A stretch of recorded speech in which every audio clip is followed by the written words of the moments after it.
You know that feeling when someone treats you like you're nothing, like you're invisible, like your work, your sweat, your very existence doesn't matter because you don't fit their idea of success? My ex-husband made me feel that way every single day. His name is Tyrell, and he divorced me because I was just a maid. That's what he called me. A maid.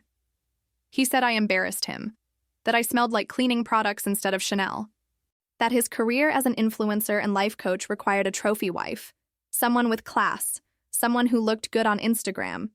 So he left me for Chantel, a woman who wore designer labels, drove a luxury car, and claimed to be an heiress. She was everything I wasn't, according to him. Glamorous, sophisticated, wealthy. He didn't waste any time. 3 months after our divorce was finalized, they got married. A lavish ceremony that he posted all over social media. #blessed, #upgrade, #living my best life. For their honeymoon, Tyrell wanted only the best. He researched the most exclusive, most expensive, most prestigious hotel in the city. 5 stars, presidential suites, crystal chandeliers, 1,000 thread count sheets, caviar for breakfast, the works. He booked the Royal Palace Hotel. Now, here's what Tyrell didn't know. What he couldn't have known, because he never actually listened to me, never asked about my life, never cared enough to see past his own reflection. That maid he divorced, that woman he thought was beneath him. I own the Royal Palace Hotel. I own the entire chain, actually. 15 properties across 3 countries. A hospitality empire worth over $200 million. But I'm getting ahead of myself. Let me take you back to the day they arrived. The day my ex-husband walked into my hotel with his new bride, expecting to be treated like royalty.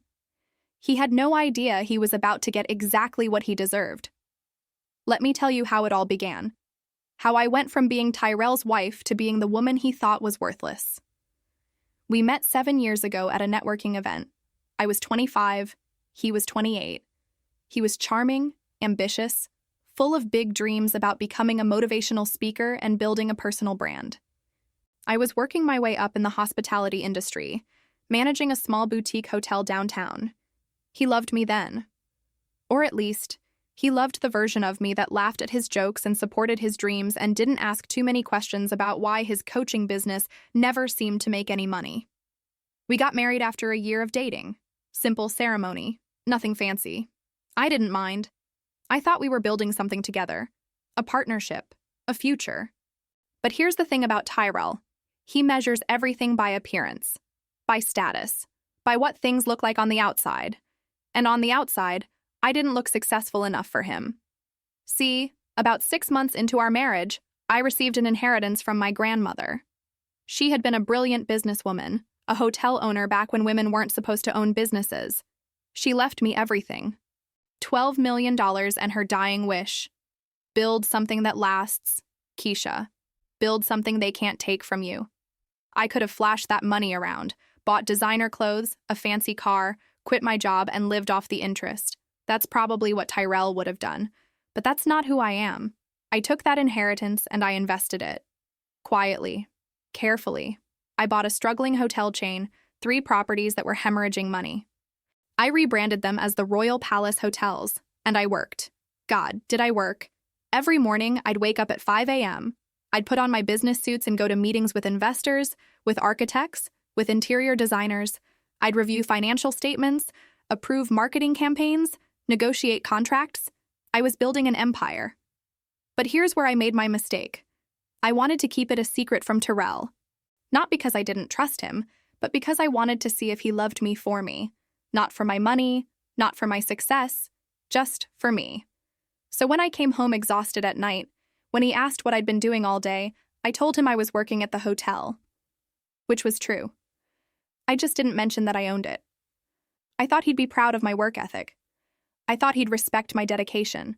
Instead, he was ashamed. "You smell like cleaning products," he'd say, wrinkling his nose when I walked in the door. "Can't you get a better job? Something more professional?"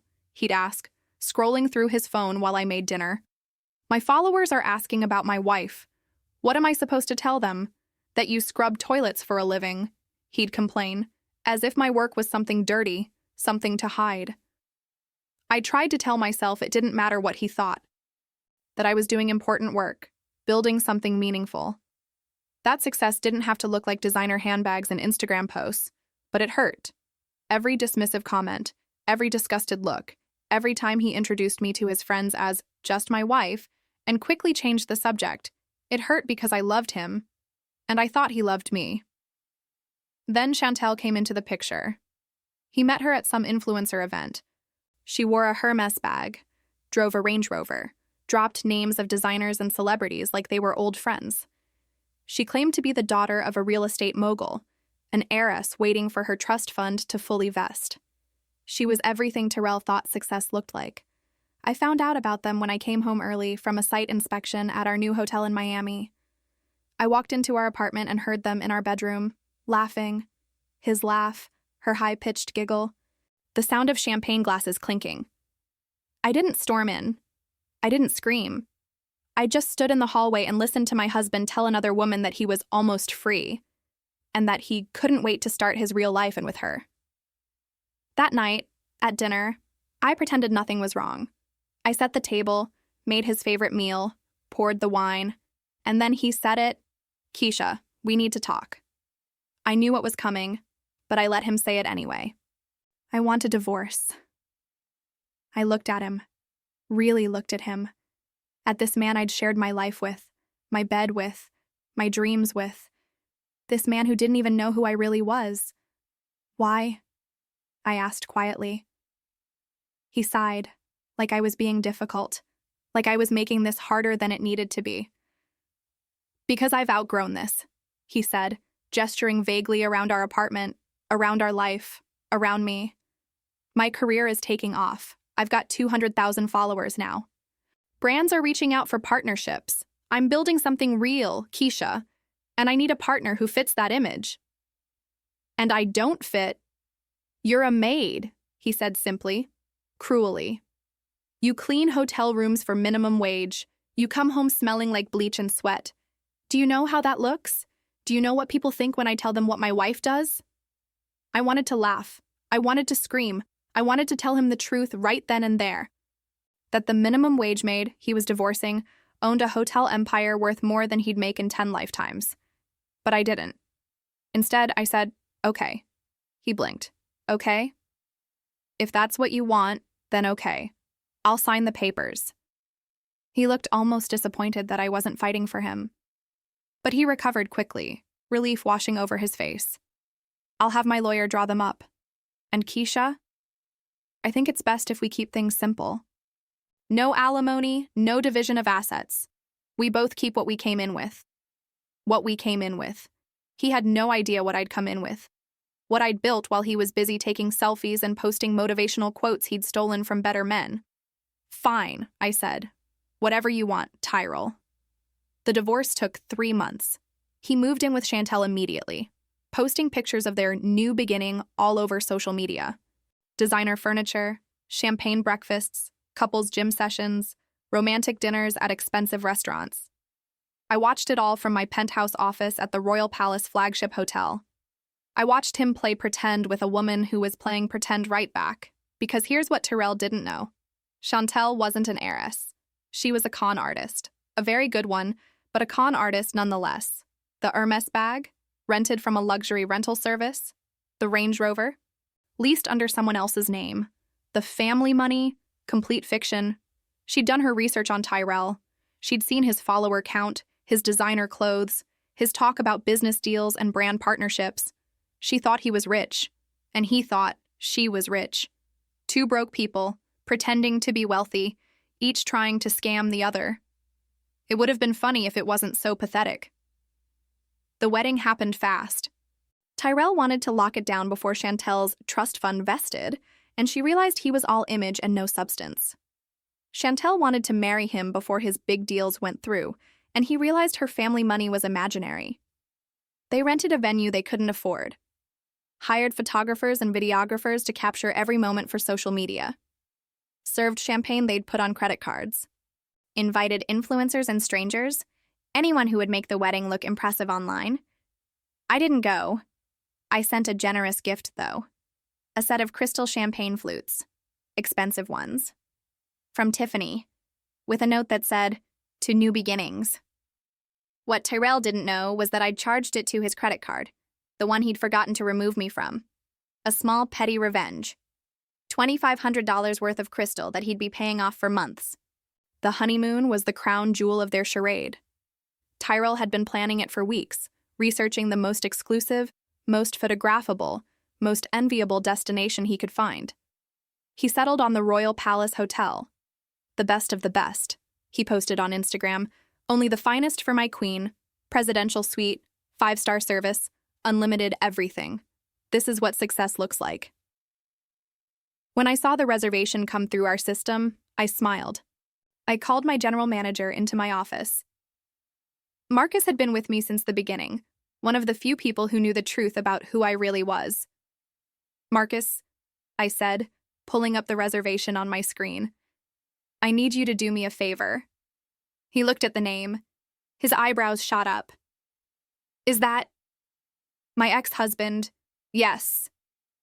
"Should I cancel it? Ban him?" "No," I said slowly, an idea forming. A delicious, perfect idea. "No, don't cancel it. I want you to accept the reservation. Give them the presidential suite, just like they requested. Ma'am? But don't tell them who owns the hotel. And Marcus, I'll be handling their room service personally." He stared at me. Then a slow smile spread across his face. "Personally?" "Every single detail of their stay," I confirmed. "I'm going to give them an experience they'll never forget." The morning Tyrell and Chantel were scheduled to arrive, I woke up before dawn, not because I was nervous, because I was excited. I'd spent the last 2 weeks preparing, planning every detail of their stay with the precision of a military operation. This wasn't just about revenge.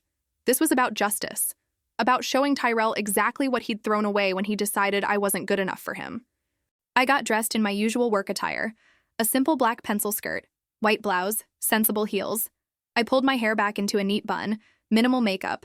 I looked professional, polished but unremarkable, forgettable, perfect. I took the private elevator down from my penthouse to the executive offices on the 20th floor. The Royal Palace flagship hotel was my pride and joy. 42 floors of pure luxury, Michelin-starred restaurants, a world-class spa, a rooftop infinity pool, and the crown jewel, the presidential suite on the top floor, $10,000 per night, and worth every penny. My assistant, Jennifer, was already at her desk when I arrived. She'd been with me for 3 years, fiercely loyal and terrifyingly efficient. "Good morning, Mrs. Montgomery," she said, handing me my coffee. "Your ex-husband checks in at 2 p.m. today. I've briefed all department heads on the special situation." What do they know? Only that these particular guests require your personal attention, that any requests from the presidential suite should be routed through you first, and that under no circumstances should anyone reveal your position to the guests. Perfect. I took a sip of coffee. What about Marcus? He's ready. The entire front desk staff has been coached. They'll treat Mr. Williams and his wife like any other VIP guests. Polite, professional, appropriately deferential. And the housekeeping uniform? Jennifer's lips twitched, pressed and waiting in your office. I'd made the decision the night before. I wasn't just going to orchestrate Tyrell's downfall from behind the scenes. I was going to look him in the eye while I did it. I was going to stand in front of him in a housekeeper's uniform and let him assume exactly what he'd always assumed about me, that I was beneath him. The irony was delicious. At 1 p.m., I changed into the uniform, simple gray dress, white apron, comfortable shoes. I looked at myself in the mirror and saw exactly what Tyrell had always seen. A maid. Someone invisible, someone unimportant. He had no idea that this maid signed his paychecks. Well, not his personally, but everyone else in this building. I made my way down to the lobby, taking the service elevator. The Royal Palace lobby was designed to impress. 30-foot ceilings, crystal chandeliers imported from Italy, marble floors that gleamed like mirrors. Everything whispered wealth, power, exclusivity.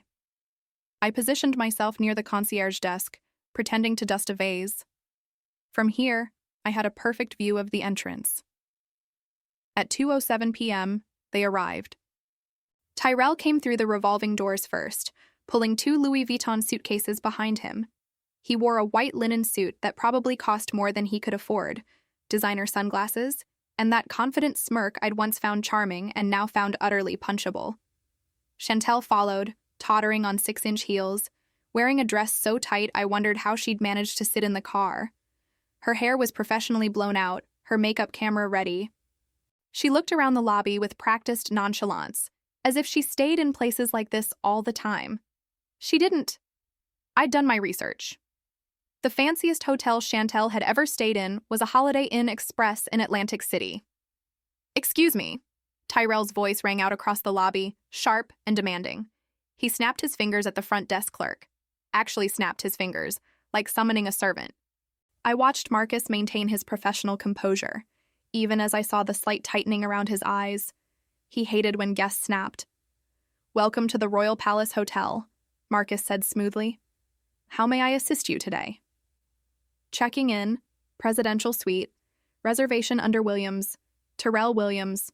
He said his name like it should mean something, like people should recognize it. Marcus typed on his computer. "Ah yes, Mr. Williams. We've been expecting you. The presidential suite for 7 nights. That's right. And I expect everything to be perfect. My wife and I are celebrating our honeymoon. We're influencers, you understand. We'll be posting about our experience, so we need the best of everything." "Of course, sir. We pride ourselves on providing exceptional service to all our guests." Chantel leaned on the counter, examining her nails. "Is the champagne chilled?" "We specifically requested Dom Perignon in the room." "It will be waiting for you," Marcus assured her. "And the rose petals? On the bed? I want white roses, not red. Red is so common." "White roses, noted." Tyrell pulled out a credit card and slid it across the marble counter. I recognized it. It was the same card he'd had when we were married, the one with a $15,000 limit that he'd always maxed out. This was going to be interesting. Marcus processed the card, and I saw his eyes flick to the screen, then back to Tyrell, then back to the screen. The card had been approved, but barely. The authorization for the room, plus incidentals, had probably eaten up most of his available credit. "You're all set, Mr. Williams," Marcus said, handing back the card along with 2 key cards. "The presidential suite is on the 42nd floor. Your luggage will be brought up shortly. Is there anything else you need?" "Yes, actually." Tyrell looked around the lobby with an imperious air. "Where's your manager? I'd like to introduce myself. As I mentioned, we're influencers with a significant following. I expect we'll be documenting our entire stay. Good publicity for your hotel, if you treat us right." "Our general manager is currently occupied," Marcus said without missing a beat. "But rest assured, every member of our staff is committed to making your stay exceptional." Tyrell looked slightly put out that the manager wasn't immediately available to kiss his ring, but he recovered quickly. "Fine. Come on, Chantel. Let's go see our suite." They started toward the elevator bank, and that's when Chantel's heel caught on the edge of the carpet. She stumbled, grabbing Tyrell's arm for balance. Her oversized purse swung forward, and several items clattered to the floor. A lipstick, a compact mirror, and a rent-a-bag tag that she'd apparently forgotten to remove. I watched Tyrell's face as he glanced down at the tag. Watched the brief flicker of confusion, then suspicion, then the conscious decision to ignore it. He couldn't acknowledge that his heiress bride's designer bag might be fake. That would shatter the illusion he'd worked so hard to build. Chantel snatched up the items quickly, shoving them back into her purse. "These floors are uneven," she snapped at no one in particular. "Someone could get hurt." I stepped forward, still holding my dust cloth. "Let me help you with that."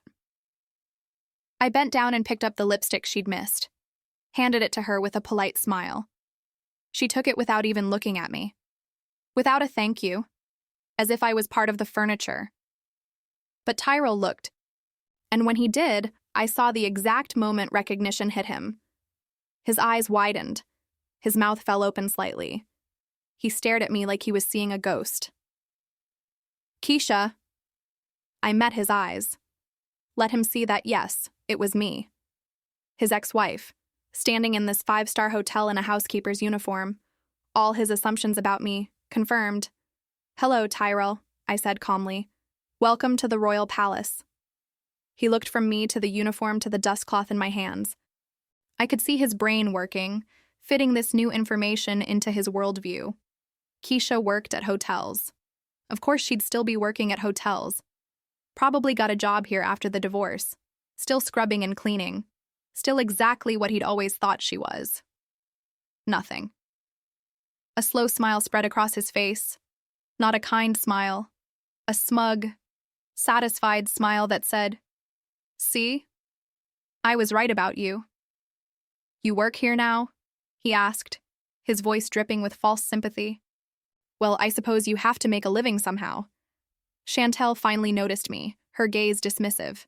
"Tyrell, come on, I want to see the suite." "In a minute, baby." He turned back to me, and I could see him enjoying this, enjoying the chance to rub his new life in my face. "Keisha, this is my wife, Chantel. Chantel, this is Keisha. She used to be married to me. Before I, upgraded." Chantel's expression shifted from dismissive to gleefully cruel. "Oh, you're the maid he told me about, the one who was holding him back." "Housekeeper," I corrected gently. "There's a difference." Tyrell laughed. "See? Still the same Keisha? Can't even take a joke." He pulled out his wallet and extracted a $5 bill, held it out to me like I was a street performer. "Here, for your trouble? Buy yourself something nice. Maybe some perfume. You still smell like cleaning products." I didn't take the money. I just looked at him with a calm, patient expression. "That's very generous, Tyrell. But guests aren't supposed to tip the staff until checkout. Hotel policy." He shrugged and put the money back. "Suit yourself. Come on, Chantel. I can't wait to show you the suite. I spared no expense. Only the best for you." They walked toward the elevators, Chantel's laugh echoing across the marble floor. I heard her say, loud enough for me to hear, "Oh my God, that's so sad. Imagine being her.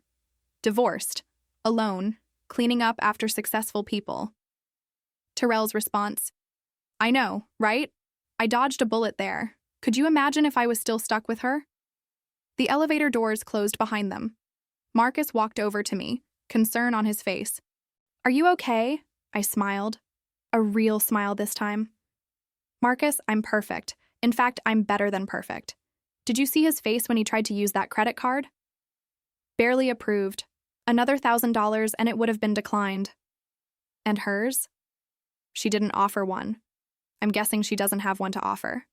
"Perfect." I pulled off my apron. "Get me everything. I want to know every charge they make, every service they use, every request they submit. And Marcus?" "Yes, ma'am." "Let's make sure their stay is memorable." I went back up to my office and pulled up their suite on the hotel's monitoring system. Not cameras in the rooms, of course. We weren't monsters, but I could see every service request, every charge to the room, every interaction with hotel staff. For the next hour, I watched their digital footprint. 2:34 p.m. They order champagne, not Dom Perignon. They downgrade to Veuve Clicquot when they see the price. Even that costs $300. 2:47 p.m. Chantel calls the spa to book a couple's massage. $400. She asks if they can charge it to the room. They can. 3:15 p.m. Tyrell calls room service. Orders, caviar, oysters, filet mignon. $1,200 worth of food. When asked about payment, he says charge it to the room with the confidence of a man who hasn't checked his credit limit. 3:30 p.m. The room service order is declined. Insufficient funds on the card on file. This is where it gets interesting. The room service manager calls the suite to inform them of the problem. I listen in on the call through my computer. "Mr. Williams, I'm terribly sorry, but there seems to be an issue with the card we have on file. Would you like to provide an alternate form of payment?" Silence on the other end. Then, "What do you mean? An issue?" "The charge was declined, sir. Perhaps you've reached your card limit. It happens sometimes with..." "That's impossible. Run it again." "We've run it twice, sir. I'm afraid." "Then use my wife's card." I can almost hear the panic in his voice. Chantel, in the background. What's wrong? Why do they need my card? More silence. Then Terrell, his voice strained. Honey, can you give them your card? Just for the food. I'll pay you back. My card is having some technical issues.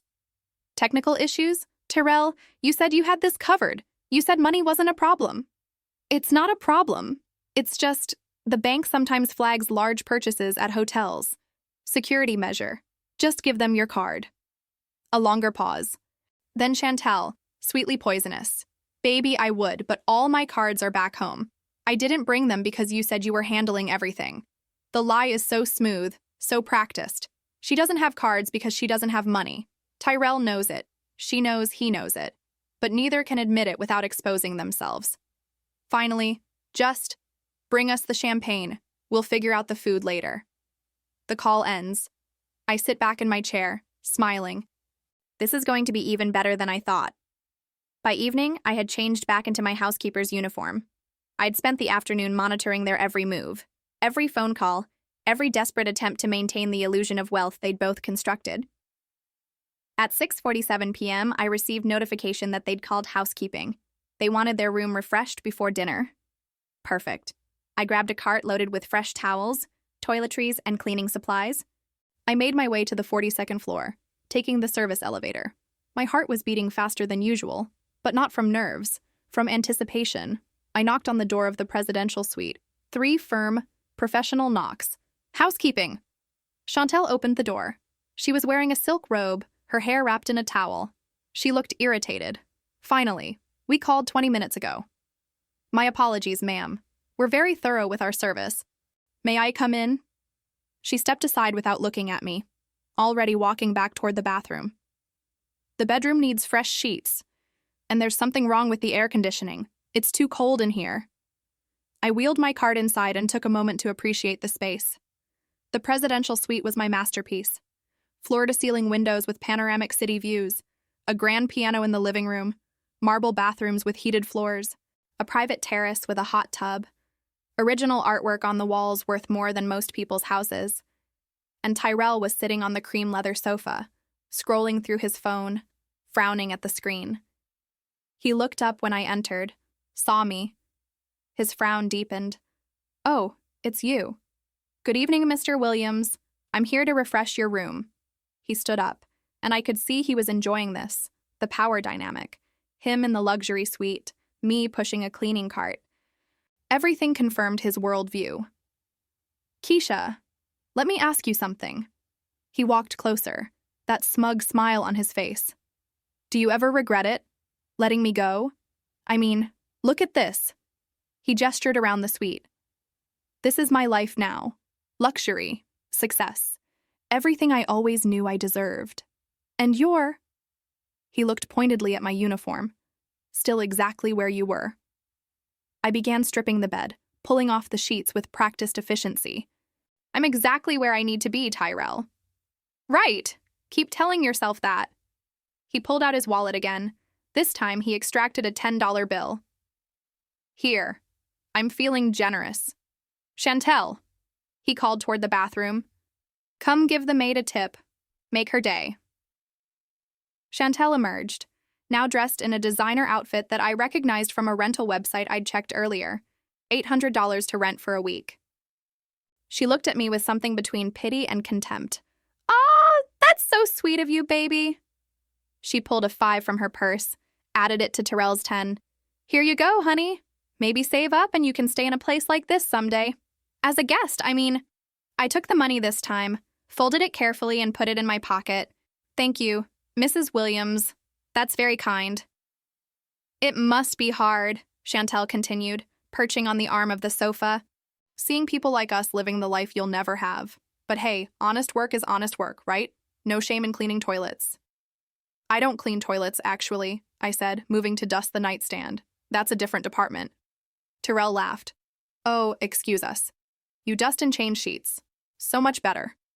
I bent down to check under the bed, and as I did, I pressed a small button on the side of the thermostat that I'd had specially installed. The temperature in the suite would now fluctuate randomly between 58 and 82 degrees throughout the night. Nothing broken, technically, just temperamental. The air conditioning, ma'am, I said, standing up. I've adjusted it. It should be more comfortable now. It better be. For $10,000 a night, everything should be perfect. I saw Tyrell wince at the mention of the price. Saw him shoot Chantel a look that said, "Don't remind me how much this is costing." "Will you be dining in the hotel tonight?" I asked pleasantly, fluffing the pillows. "Of course," Tyrell said. "We have reservations at your Michelin-starred restaurant, 8 o'clock. I specifically requested the chef's table." The chef's table. The most exclusive seating in the restaurant. Minimum $3,000 for 2 people. That sounds wonderful. I hope you enjoy it. We will? And Keisha? Tyrell's voice stopped me as I headed toward the bathroom. Try not to embarrass me if you see us there, okay? I know you probably eat in the staff cafeteria, but some of my followers might be in the restaurant. I don't need them seeing me talking to the help. Of course, Mr. Williams. I'll be invisible. I spent the next 15 minutes meticulously cleaning their bathroom, all while making small adjustments. The shower temperature valve loosened just slightly, so it would swing from scalding to freezing without warning. The toilet? I adjusted the water pressure so it would run continuously, a faint, annoying sound that would persist all night. The bathroom fan, rewired to turn on randomly every hour or so, nothing that would trigger a maintenance call, just small, maddening inconveniences. When I finished, I collected my cart and headed for the door. "Oh, one more thing," Chantel called out. "We need wake-up calls. 7 a.m. sharp. We're getting couples spa treatments in the morning." "I'll make a note of that. Have a lovely evening." As soon as I was in the hallway, I pulled out my phone and texted the head of housekeeping, Maria, Presidential Suite, wake-up call at 7 a.m. Make sure it happens at 6:45 a.m., and 7:15 a.m., and 7:30 a.m. Wrong room transfers. Very apologetic. Maria's response, "You're evil." I love it. Next, I called Andre, our head chef. The chef's table reservation at 8, William's party of 2. "Yes, I have it here. What do you need?" "I need you to be your absolute best. Give them an incredible meal, your finest work." He paused. "That doesn't sound like torture." "It's not, but make it slow.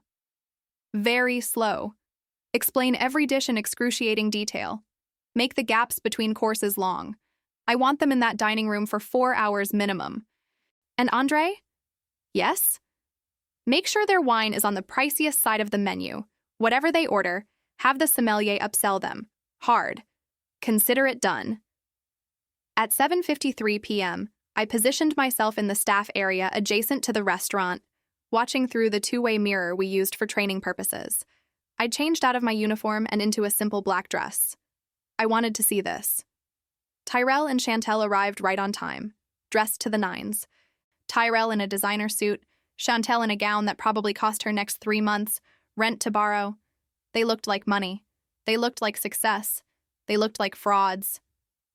The maitre d' seated them at the chef's table, right in front of the open kitchen, the best seats in the house. Tyrell immediately started taking photos, posing with Chantel, capturing every angle. I watched him post to Instagram. "Only the finest for my queen. Chef's table at the royal palace. When you know. Blessed Adder's luxury, life, honeymoon, living, my best life, 200,000 followers. All of them about to see him living a life he couldn't afford." The sommelier approached. Pierre was one of the best in the business, and I'd briefed him personally. "Good evening. May I suggest we begin with a champagne? We have an exceptional Krug Clos d'Ambonnet 2002. Only $1,200 per bottle, and absolutely divine." I saw Tyrell's eye twitch, but Chantel was already nodding enthusiastically. "That sounds perfect, doesn't it, baby?" What could he say?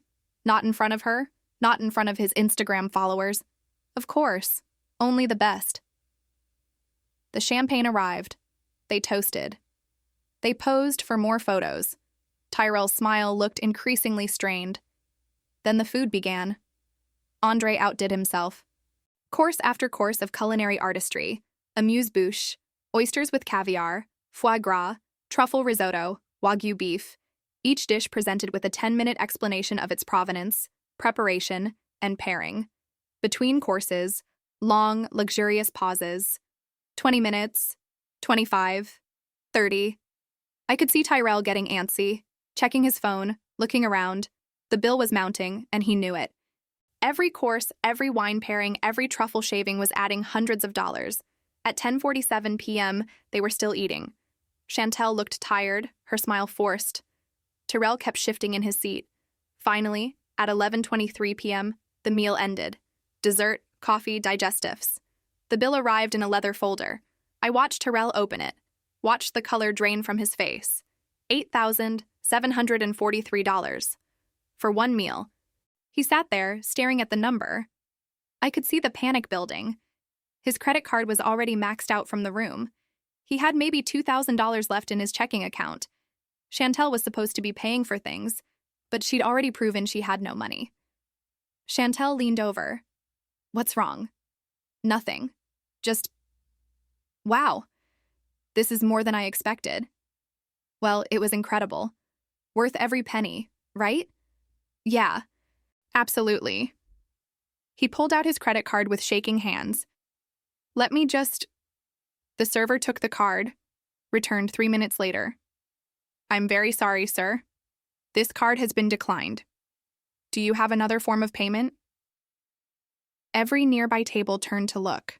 I saw Tyrell's face go scarlet. That's impossible. Run it again. We've run it twice, sir. Perhaps... Use my business card. He fumbled in his wallet, pulled out another card. This one had a lower limit, I knew. $5,000. Not enough. The server took it. Came back with the same apologetic expression. I'm afraid this one has also been declined. Chantel's eyes went wide. Tyrell? What's going on? Nothing. It's the bank. They always flag hotel charges. It's a security thing. He was sweating now. Baby, do you have a card? I'll transfer you the money tomorrow. She stared at him. And in that moment, I saw something shift in her eyes. The realization that Tyrell wasn't rich, that she'd been conning a man who had nothing to con. I told you, I left my cards at home. All of them. All of them. They stared at each other. Two liars, finally seeing the truth. The maitre d' approached, discreet but firm. Mr. Williams, if there's a problem with payment, I'm afraid we'll need to speak with the manager. No problem. I just need to... Tyrell pulled out his phone, frantically opening his banking app. I'll transfer money. I just need to move some funds around. He made a show of tapping on his phone, but I could see from his face that there was nothing to move. No secret accounts, no emergency funds, nothing. After 15 excruciating minutes, he finally came up with a solution. He used a cash advance feature on one of his credit cards, which would cost him an additional 25% in fees and interest.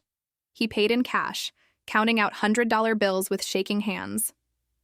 By the time they left the restaurant, Tyrell looked like he'd aged 5 years. I returned to my office and checked their room status. It was now 12:07 a.m., time for phase 2 of the evening. I called maintenance. Hey, it's Keisha. I need you to do something for me in the presidential suite. What do you need? They're key cards. I want them deactivated at random intervals throughout the night. Have them work, then not work, then work again. Make it look like a glitch in the system. How often? Every hour, starting at 1 a.m. At 1:03 a.m., my phone lit up with a notification. Tyrell had called the front desk. His key card wasn't working. Could someone bring new ones? Front desk sent someone up with new cards. Apologized profusely. System glitch. Very sorry. At 2:14 a.m., it happened again. This time, Chantel called. She was furious. They'd been trying to sleep. This was unacceptable. More apologies. More new cards. At 3:27 a.m., both cards stopped working simultaneously. They had to come down to the lobby in their robes to get new ones. I watched on the security feed as Tyrell, disheveled and exhausted, argued with the night manager, demanded to speak to someone in charge, threatened to post a bad review. The night manager was very understanding, very apologetic, offered complimentary breakfast as compensation. Tyrell took it because he couldn't afford not to. At 6:45 a.m., the phone in their room rang. Wake-up call, except they'd asked for 7. At 7:15 a.m., it rang again, different voice. Very sorry, wrong room. At 7:30 a.m., it rang a third time. By the time they actually woke up for their spa appointment, they'd had maybe 3 hours of broken, interrupted sleep. I checked my watch. 8:47 a.m. They had a couple's massage booked for $400 that Tyrell couldn't afford and Chantel couldn't pay for. This was going to be interesting. I changed back into my housekeeper uniform and took the service elevator down to the spa level. I wanted to watch this. The spa at the Royal Palace was a sanctuary. Soft music, aromatherapy, heated marble floors, walls made entirely of backlit onyx. It was designed to melt away stress, unless you couldn't pay for it. Tyrell and Chantel arrived at 9:03 a.m. They both looked exhausted. Chantel's makeup couldn't quite hide the dark circles under her eyes. Tyrell kept yawning. The spa receptionist greeted them warmly. Welcome. We have you down for the couple's deluxe massage, 90 minutes. Will you be charging this to your room? Yes, Tyrell said automatically. Wonderful. Just let me process that. She typed on her computer. Paused. Typed more. Her smile faltered. I'm so sorry, Mr. Williams. It seems the card we have on file has been declined. Do you have another form of payment? Not this again. Tyrell's jaw clenched. I try it again. I've tried it twice, sir. Then there's something wrong with your system. I assure you, our system is working perfectly. Perhaps you've reached your card limit. It's quite common with extended hotel stays. Chantel turned to him, her voice icy. Tyrell, I thought you said you had everything under control. I do. This is just... It's a mistake. Let me call the bank. He stepped away, phone to his ear, but I could see from his body language that he wasn't actually talking to anyone. He was pretending. Stalling. Chantel stood there, arms crossed, toe tapping. She was starting to realize the scope of the disaster. After 5 minutes of fake conversation, Tyrell came back. They're fixing it. Technical issue on their end. Should be resolved in an hour. The spa receptionist maintained her professional smile. I understand. Unfortunately, without payment confirmation, I can't begin your treatment. Would you like to reschedule for later today once the issue is resolved? No. We want the massage now. We're guests at this hotel, the presidential suite. I understand, sir, but our policy... Your policy. Do you know who I am? I have 200,000 followers. One bad review from me, and this spa is finished. The receptionist didn't flinch. She'd dealt with entitled guests before. I'm very sorry, sir, but policy is policy. No payment, no service. Chantel grabbed Tyrell's arm. Let's just go. This is humiliating. They left the spa, and I could hear Chantel hissing at Tyrell as they walked away. What is going on? Why don't your cards work? Did you lie to me about your money? Did you lie about yours? He shot back. Their voices faded as they got on the elevator. I smiled. They were turning on each other. Perfect. Back in my office, I pulled up their account. Tyrell had now attempted to charge over $15,000 to a credit card with a limit of $15,000. Every new charge was being declined. His honeymoon was falling apart, and I was just getting started. By day 3 of their stay, Tyrell and Chantel were barely speaking to each other. I knew this because I'd been monitoring every interaction, every room service call, every tense conversation overheard by staff members who reported back to me. The cracks in their perfect facade were showing, and I was about to blow the whole thing wide open. It started with an Instagram post. At 11:23 a.m. on their third day, Tyrell posted a photo of himself and Chantel on their private terrace, champagne glasses raised, the city skyline behind them. The caption read, "Living our best life at the Royal Palace Hotel. Tonight, we're hosting an intimate vow renewal ceremony in the Grand Ballroom. Nothing but the best for my queen. If you're in the city and want to witness true love, DM me for details. Blessed, luxury, life, vow renewal, Royal Palace Hotel, couples goals." I read it 3 times, my smile growing wider with each pass. He was planning a party. In my ballroom. A party he absolutely could not afford. I called Marcus immediately. Did we receive a booking request for the grand ballroom tonight? Checking now. I heard him typing. Yes. Mr. Williams booked it 2 days ago, 6 p.m. to midnight. He's ordered the premium package, full catering, open bar, live band, floral arrangements, photographer, videographer, the works. How much? $47,000. I actually laughed out loud. And did he provide a deposit? He was supposed to provide 50% down by yesterday. He hasn't. Has anyone followed up with him? Events team has called twice. He keeps saying the transfer is processing, that his business account takes time for large withdrawals. Of course he does. I leaned back in my chair, thinking, Marcus, here's what we're going to do. We're going to let the party happen. Ma'am? Set everything up exactly as he requested. The flowers, the catering, the band, everything. Spare no expense. Make it absolutely perfect. But if he can't pay, he can't pay. That's the point. We're going to let him invite all his followers. Let him build up this moment. Let him believe he's living his dream life. And then, right in the middle of his vow renewal, we're going to shut it down. There was a pause. Then Marcus said, That's diabolical. That's justice. Make it happen. I spent the rest of the day preparing. I had my hair styled, my makeup done professionally. I chose a white Valentino pantsuit that had cost me $12,000, paired with Louboutin heels and diamond earrings that had belonged to my grandmother. I looked like power. I looked like money. I looked like everything Tyrell had thrown away. At 5:47 p.m., I made my way down to the grand ballroom to oversee the final preparations. The space was magnificent. Crystal chandeliers, white roses everywhere, silk draping on the walls, a string quartet warming up in the corner. The catering tables were loaded with champagne towers, caviar, lobster, filet mignon. A massive floral arch stood at the front of the room where Tyrell and Chantel would renew their vows. It was a fairy tale, a very expensive fairy tale that Tyrell had no way of paying for. The guests started arriving at 6:15 p.m. I watched from a private viewing room above the ballroom, a one-way mirror that allowed me to see everything without being seen. They came in droves, influencers, mostly, people with phones permanently attached to their hands, all dressed to impress, all there for the content, for the photos, for the opportunity to be associated with luxury and success. Tyrell had invited about 60 people, but close to 100 showed up. The ballroom was packed. At 6:43 p.m., Tyrell and Chantel made their entrance. Tyrell wore a white tuxedo with gold accents. Chantel wore a form-fitting white gown covered in crystals that caught the light with every movement.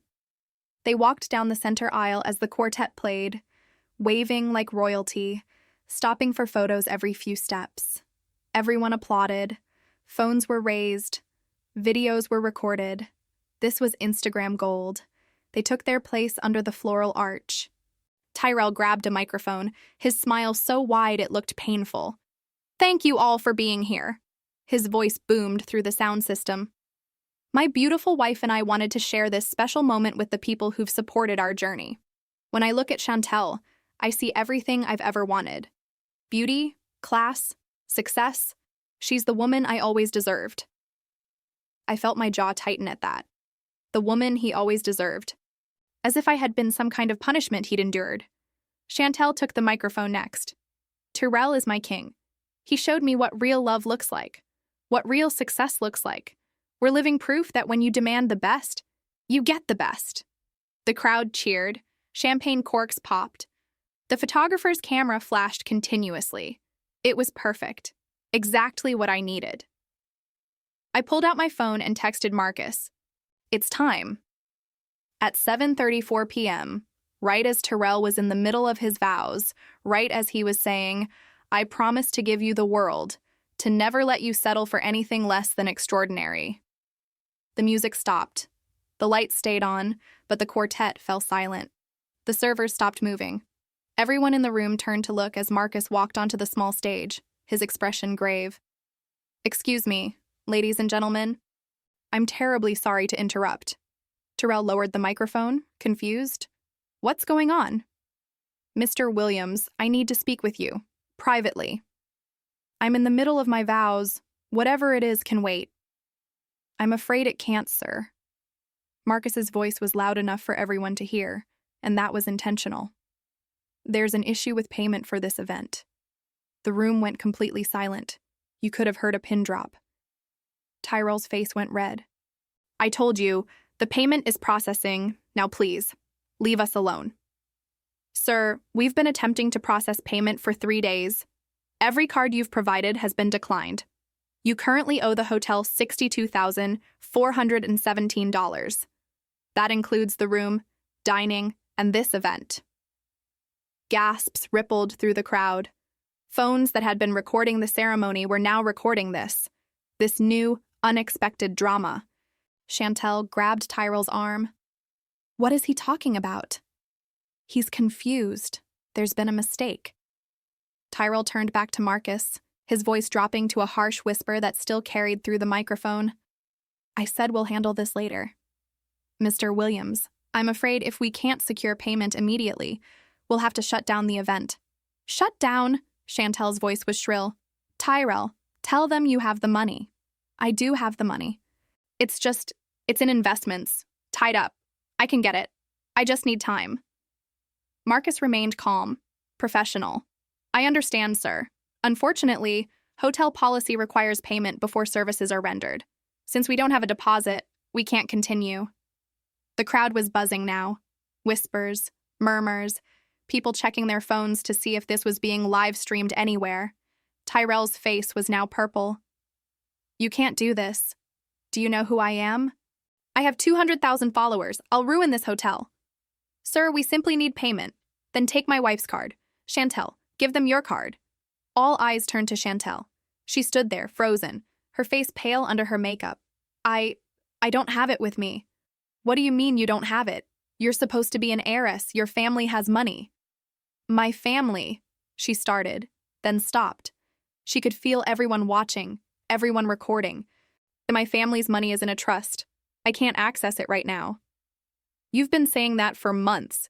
When exactly can you access it? When my father releases it. Your father who you've never let me meet. Your father whose name you won't tell me. That father. The truth was coming out live and in front of 100 witnesses. Are you accusing me of lying? Chantel's voice was getting higher, more defensive. Are you accusing me of being broke? Tyrell shot back. You are broke. Your cards don't work. You can't pay for anything. Who's the liar here? Says the woman who's been renting designer clothes and pretending they're hers. I saw the tags, Chantel. You think I'm stupid. I think you're a fraud, a fake. You're not a successful influencer. You're a joke with a camera and a credit card you can't afford. At least I didn't lie about having a trust fund. At least I didn't pretend to be rich when I'm just a scam artist. They were screaming at each other now, right there under the floral arch in front of everyone. The photographer was still taking pictures. The videographer was still filming. Every phone in the room was pointed at them. This was better than I could have possibly imagined. Marcus cleared his throat. Mr. and Mrs. Williams, I'm going to have to ask you to settle your bill or vacate the premises. Vacate? Tyrell looked around wildly. You can't kick us out. Sir, you owe over $60,000, unless you can pay that now. I already told you, I need time. Then I'm afraid we have no choice. Marcus gestured, and 2 security guards entered the ballroom.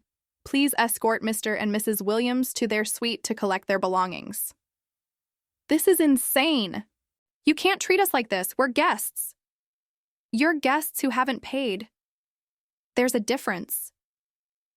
Chantel turned on Tyrell, tears running down her face, ruining her makeup. This is your fault. You said you had everything handled. You said you were successful. You said you were rich. You said you were rich. You said you had family money. At least I was trying to build something. You're just a parasite. A parasite? I'm a parasite. You're the one who left your wife because she was just a maid, and now you can't even afford a hotel room. What does that make you? The mention of me caught my attention. This was my cue. I left the viewing room and made my way down to the ballroom. I could hear the argument continuing as I walked, Tyrell and Chantel tearing each other apart, all their lies spilling out in front of a crowd that was eating it up like free entertainment. I entered through the main doors. The room gradually fell silent as people noticed me. The white suit, the diamonds, the unmistakable aura of someone who belonged. I walked slowly down the center aisle, my heels clicking on the marble floor. Tyrell saw me, and his face went through several emotions in rapid succession: confusion, recognition, then embarrassment that I was seeing him like this. Keisha? He actually looked relieved. Keisha, thank God. Tell them who I am. Tell them this is all a misunderstanding. You work here, right? You can give me a staff discount or something. Just help me out here. I stopped a few feet away from him, close enough that he could see my expression clearly. A staff discount. Tyrell? Yeah, employee rate or whatever. You know, professional courtesy. I smiled. A small, cold smile. I don't think you understand the situation. What's there to understand? I need you to talk to your manager. Get this sorted out. I'll pay eventually. I just need... Tyrell, I said, my voice cutting through his babbling. I'm not going to talk to my manager. Why not? Because I don't have a manager. He blinked. What? I reached into my jacket pocket and pulled out a business card, handed it to him. He read it. His eyes went wide. Keisha Montgomery, CEO and owner, Royal Palace Hotels International. The words hung in the air. Someone in the crowd gasped. Tyrell looked from the card to me to the card again. This is a joke, right? No joke. I own this hotel. I own all 15 Royal Palace hotels, actually. The company is worth approximately $237 million at last valuation. His mouth opened and closed like a fish. Chantel stared at me. You own everything you've seen for the past 3 days. The rooms you slept in, the food you ate, the champagne you drank, the flowers, the music, the marble floors, the crystal chandeliers, all mine. Tyrell's hand was shaking. But you were a maid.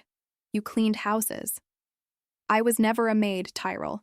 I was a hotel manager who inherited $12 million and turned it into an empire. I wore the uniform because I like to understand every aspect of my business, from the penthouse suite to the housekeeping staff. I wanted to see it all, experience it all. You lied to me.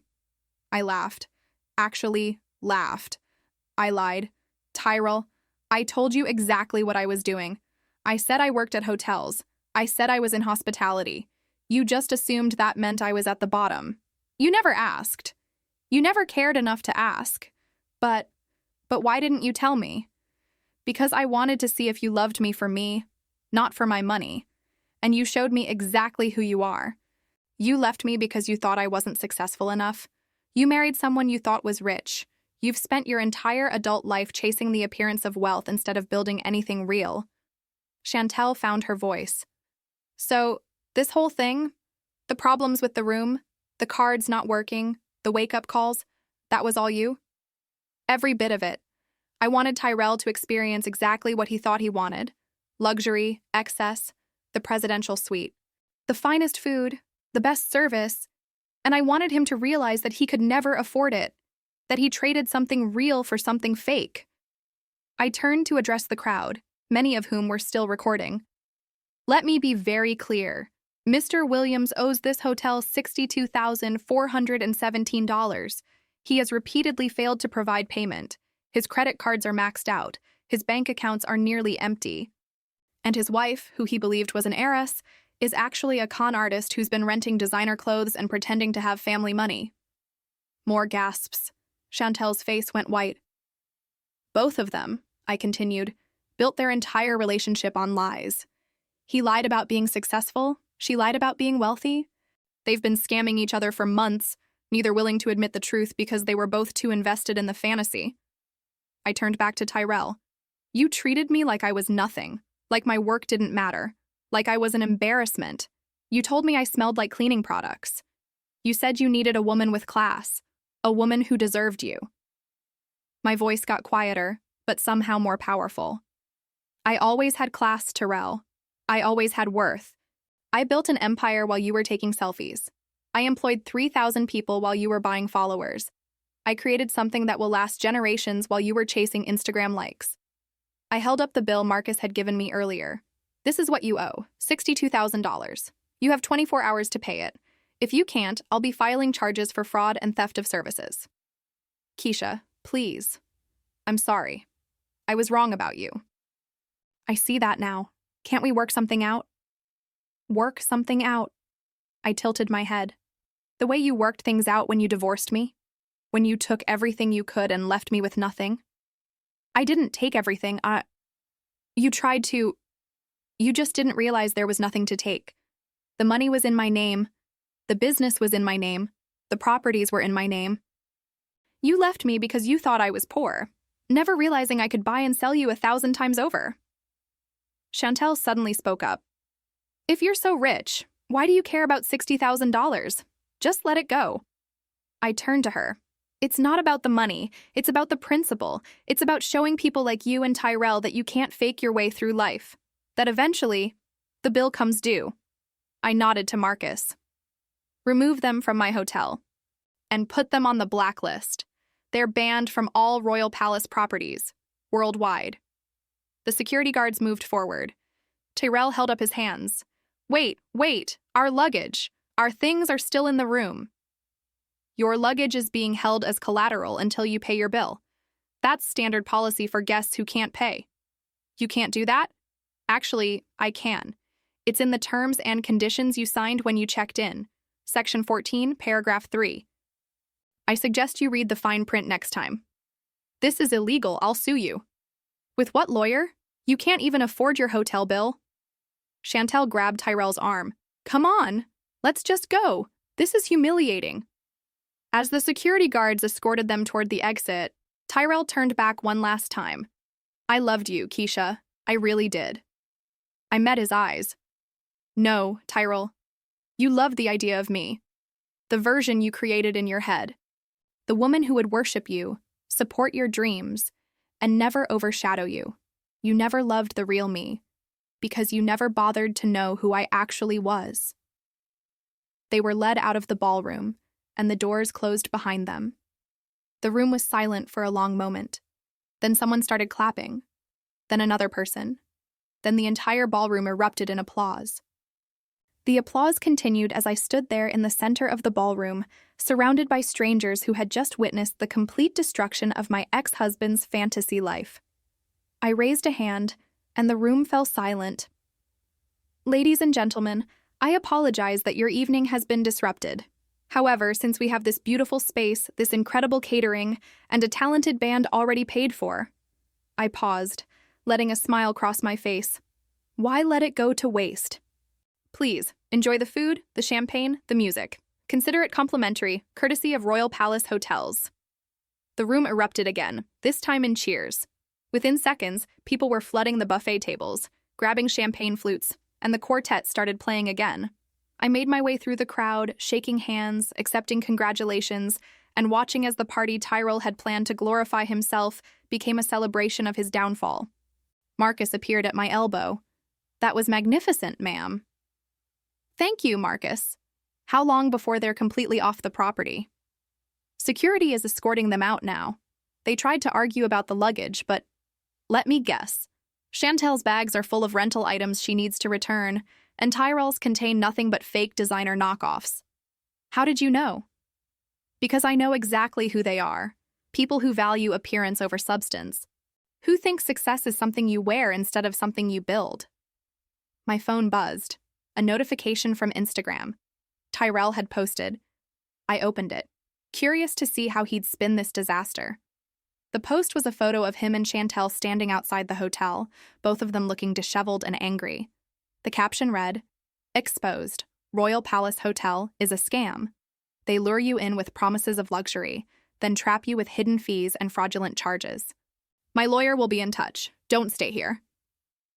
Scam.fraud, check Royal Palace Hotel. Charge exposed. I showed it to Marcus. He frowned. Should we respond? No need. His followers will do it for us. I was right. Within minutes, the comments started rolling in. Dude, we were literally at your party. We saw what happened. You couldn't pay your bill. You lied about having money and got caught. Take the L.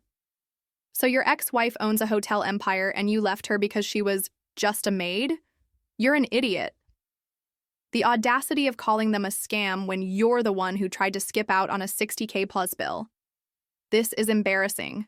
Delete this. Over the next hour, as the party continued around me, I watched Tyrell's social media presence implode in real time. Videos from the vow renewal were everywhere. TikTok, Instagram, Twitter, YouTube. Everyone who'd been in that ballroom had posted their footage. The headlines were writing themselves. Influencer's vow renewal turns into public meltdown. Man divorces wife for being poor. She owns 230-mar hotel empire. The Royal Palace revenge. How a CEO exposed her ex-husband's lies. By midnight, Tyrell had lost 15,000 followers. By morning, it would be 50,000. His carefully constructed image, the brand he'd spent years building, was destroyed in a single evening, all because he'd valued the wrong things.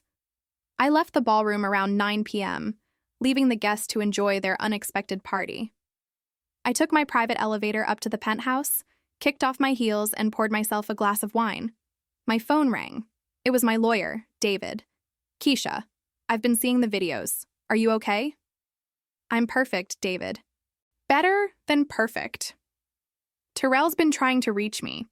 He wants to know if there's any way to settle the debt without criminal charges. What did you tell him? That he should talk to you directly, which he won't do because he's humiliated. Good. Let him stew in it. But David, I'm not actually going to press charges. You're not. No. The public humiliation is punishment enough. And honestly, putting him in jail won't get me my money back. But I do want that debt on his credit report. I want it to follow him. I want every future landlord, every bank, every credit card company to see that Tyrell Williams stiffed a hotel for $62,000. Consider it done.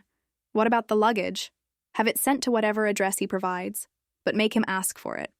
Make him come to the hotel, walk past the front desk where he made such a scene, and formally request his belongings. You're enjoying this. I'm finding closure, David. There's a difference. We talked for a few more minutes about the legal details, then I hung up and walked out onto my private terrace. The city spread out below me, lights twinkling in the darkness. I owned 5 properties in this city alone. Hotels that employed hundreds of people, that hosted weddings and conferences and celebrations. Places where people made memories. I'd built something real, something that mattered. And Tyrell had walked away from it because it didn't look impressive enough in photos. My phone buzzed again. Another notification. This one from Chantel. It was a DM on Instagram. I know you probably hate me, and you have every right to. But I need you to know that I didn't know about you. Not really. Tyrell told me you were a maid who'd tried to trap him into marriage. He said you were obsessed with him, that you wouldn't let go. I believed him because I wanted to believe him. I thought I'd found someone successful. Someone who could give me the life I'd always pretended to have. I'm sorry for how I treated you at the hotel. You didn't deserve that. For what it's worth, watching you tonight, seeing what you've built, what you've accomplished, it made me realize how much time I've wasted pretending to be something I'm not. I don't expect forgiveness. I just wanted you to know. I read it twice. Then I typed a response. Chantel, I don't hate you. I pity you. You're 28 years old, and instead of building a real life, you've spent your time constructing an elaborate lie. You could have used that energy to actually become successful, to create something meaningful. But you chose the shortcut, and shortcuts always lead nowhere. I hope you learn from this. I hope you stop pretending and start building. But that's up to you. As for forgiveness, you don't need mine. You need your own. I hit send and blocked her. I didn't need her response, didn't need her gratitude or her excuses. This wasn't about her. It was about me. About reclaiming my narrative, about showing the world, and more importantly, showing myself that I was exactly who I'd always known I was, powerful, successful, worthy. The next morning, I woke early and went down to the hotel gym. I ran 5 miles on the treadmill, did my usual weight routine, and returned to my penthouse feeling energized. I showered, dressed in a sharp black suit, and headed to my office. Jennifer was waiting with my coffee and my schedule. "You're trending on Twitter," she said, a smile playing at her lips. I saw. How bad is it? It's not bad at all. You're being hailed as a feminist icon. Boss who destroyed her ex-husband's ego with one hotel bill. There's already a hashtag, Jar Royal Palace Revenge. I laughed. Of course there is. Also, we've received over 300 booking requests in the last 12 hours. People want to stay at the hotel from the video. Revenue projections for next quarter just went up 17%. So Tyrell's humiliation is good for business. Extremely good for business. I spent the morning in back-to-back meetings. Investors who wanted to discuss expansion opportunities, a luxury magazine that wanted to do a profile on me and the Royal Palace brand, a television producer who wanted to option my story for a limited series. Everyone wanted a piece of the narrative. At noon, Marcus called. He's here. Who's here? Tyrell. He came to pick up his luggage. He's at the front desk right now. I felt a small thrill of vindication. I'll be right down. I took the elevator to the lobby and positioned myself where I could see the front desk without being immediately visible. Tyrell stood there, wearing jeans and a wrinkled t-shirt, no designer labels, no carefully styled hair. He looked like what he actually was. A broke 35-year-old man who'd gambled everything on appearance and lost. The desk clerk was processing his request. Professional and polite. Mr. Williams, your luggage has been retrieved from storage. However, there's still the matter of the outstanding bill. I know. I'm working on it. My lawyer is setting up a payment plan. Very good, sir. You'll need to sign here acknowledging receipt of your belongings. As Tyrell signed the form, he glanced up and saw me. Our eyes met across the lobby. I didn't smile, didn't gloat.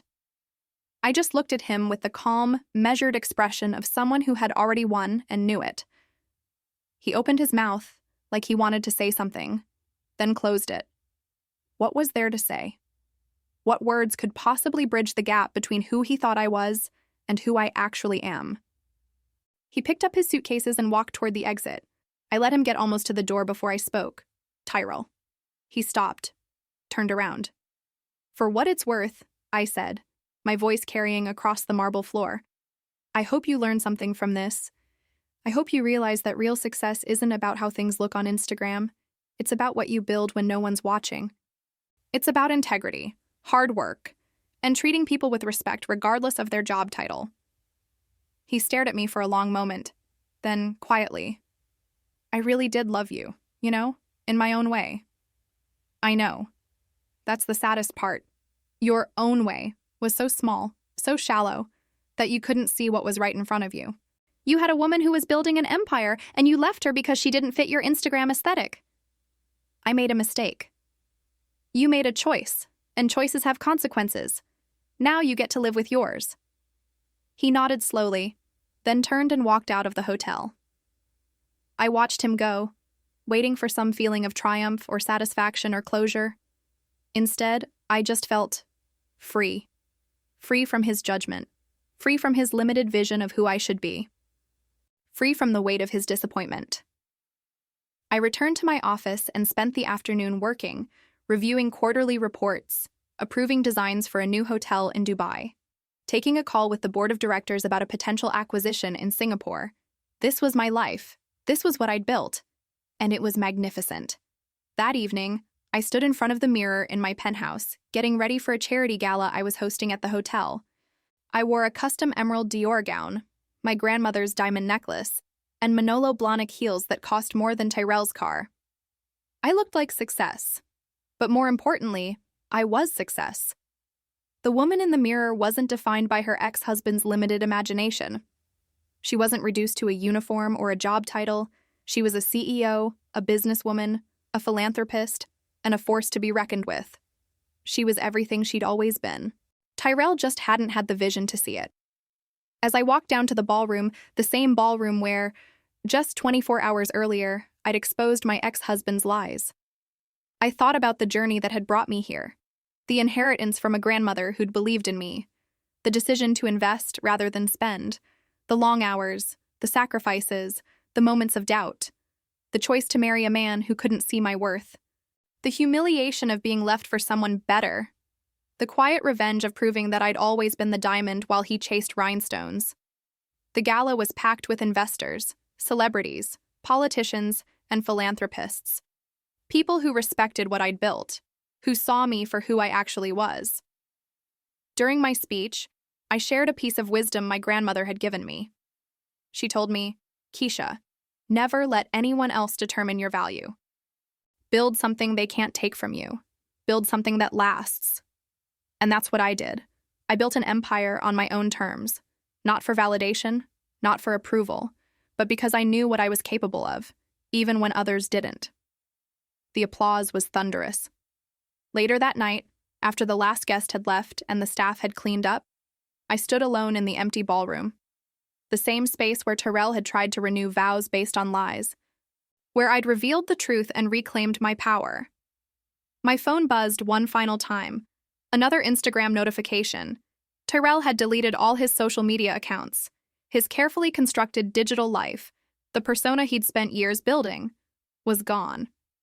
In a way, I'd done him a favor. I'd forced him to confront reality, to face the consequences of valuing appearance over substance. Whether he'd learn from it or not wasn't my concern anymore. I'd told my story. I'd proven my worth, not to him, but to myself, and that was all that mattered. I turned off the lights in the ballroom and took the elevator back up to my penthouse. Tomorrow there would be new challenges, new acquisitions to consider, new hotels to design, new empires to build.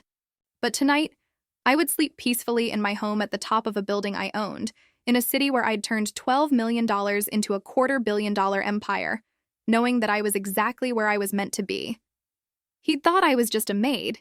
He'd been wrong about everything, and now the whole world knew it.